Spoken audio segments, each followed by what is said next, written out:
Mulugu municipality bill ఆమోదించాలని కోరుతూ మంత్రి Seethakka governor Jishnu Dev వర్మకు వినతి పత్రం అందజేశారు. రాజ్భవన్లో గవర్నర్ జిష్ణుదేవ్ వర్మను కలిసిన ఆమె 2 ఏళ్లుగా పెండింగ్ లో ఉన్న ఈ బిల్లుకు త్వరగా ఆమోదం తెలపాలని కోరారు. తన విజ్ఞప్తికి గవర్నర్ సానుకూలంగా స్పందించారన్న సీతక్క ములుగు జిల్లాలోని గ్రామాలను దత్తత తీసుకునే యోచనలో గవర్నర్ ఉన్నారని వెల్లడించారు.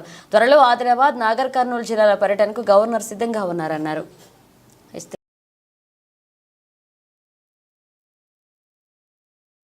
గవర్నమెంటు బీఆర్ఎస్ గవర్నమెంట్లో మా ములుగును మున్సిపాలిటీగా చేస్తూ ఒక బిల్ పెట్టడం జరిగింది.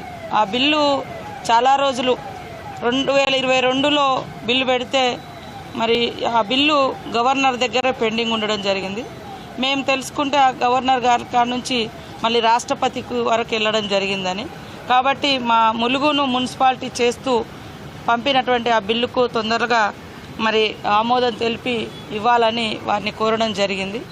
ఆ బిల్లుతో పాటు ఇంకా 4-5 బిల్లులు గత గవర్నమెంట్ పంపడంతో మా ములుగు మున్సిపాలిటీ బిల్లు కూడా పెండింగ్లోనే ఉంది.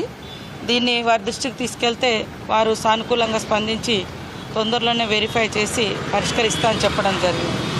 అదేవిధంగా ఈ మధ్యకాలంలో ఆదిలాబాద్లో జరిగినటువంటి సంఘటనలు కూడా మరి వారు అడిగితే వారి దృష్టికి కూడా మేము తీసుకెళ్లడం జరిగింది.